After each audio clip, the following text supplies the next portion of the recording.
Bernard Marcus remembers the day in 1978 when he opened his first Home Depot in Atlanta. His 3 children stood at the store exits handing out a total of $700 $1 bills to customers as thank yous for shopping at his store. Thinking the money would be gone by noon, they still had plenty left when the afternoon rolled around.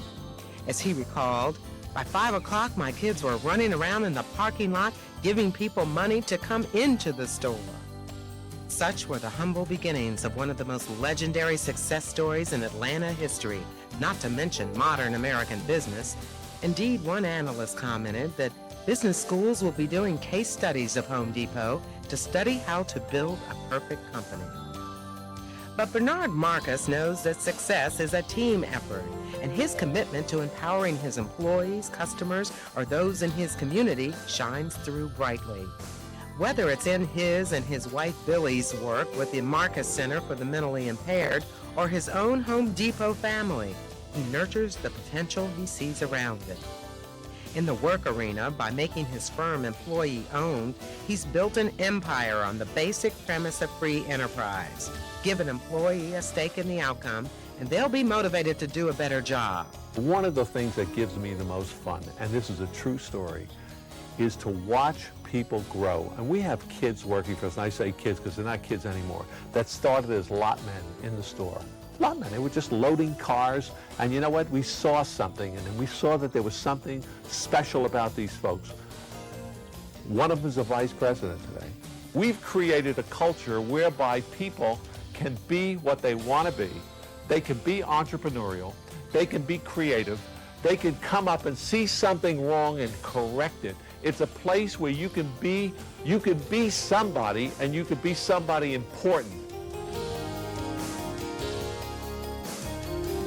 Bernard Marcus, a true Atlanta champion.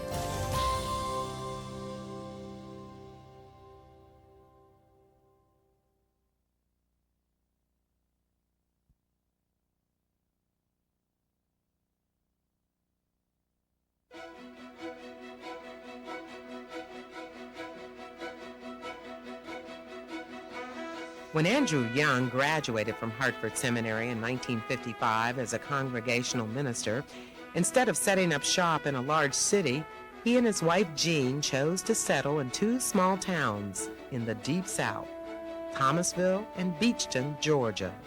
As he recalls, the move was motivated by the fact, in his words, no one else was likely to go there.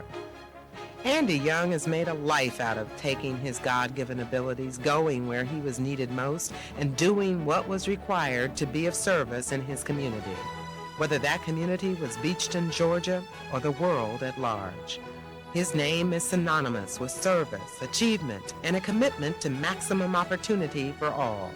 He's lived his life in a fashion epitomized by the title of his recent book, A Way Out of No Way. From his place in the 1960s at the side of Dr. Martin Luther King Jr., he was elected in 1972 to the first of 3 terms as a U.S. Congressman, becoming the first black man to hold such a post since Reconstruction. He resigned his congressional seat in 1977 after President Jimmy Carter appointed him to the post of U.S. Ambassador to the United Nations. From his position as a 2-term mayor of Atlanta, he dedicated himself to bringing the 1996 Summer Olympic Games to Atlanta. Andy Young has always seen possibility in the face of no possibility.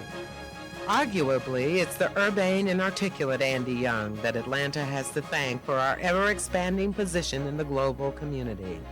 His most recent appointments reflect his service orientation: co-chair of the Atlanta Committee for the Olympic Games, 1996 chairman of the Atlanta Chamber of Commerce, and chairman of the $100 million Southern Africa Development Enterprise Fund, allowing him to exercise his commitment to free enterprise and human potential in the region of Southern Africa. Andrew Young, a larger-than-life hero to Atlanta.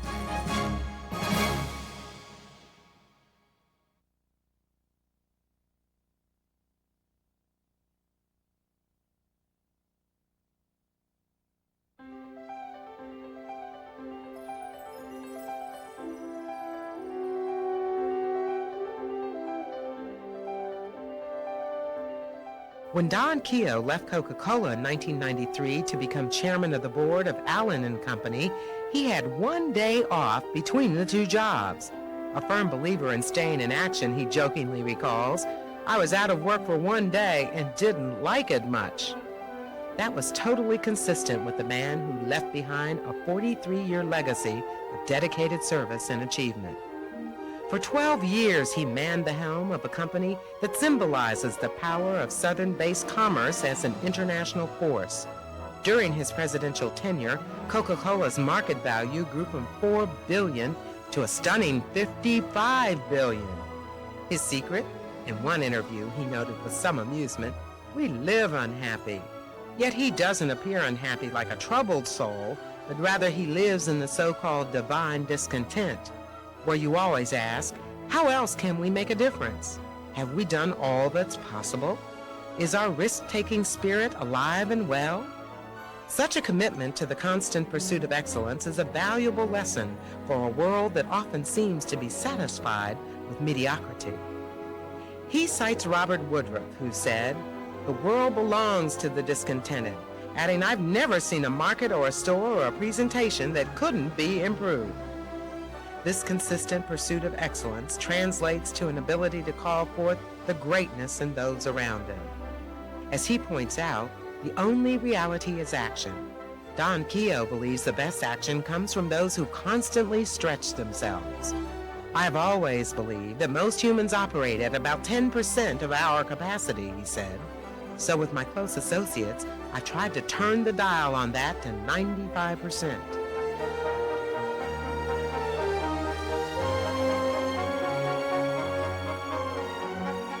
This is Donald Keough, an Atlanta business legend.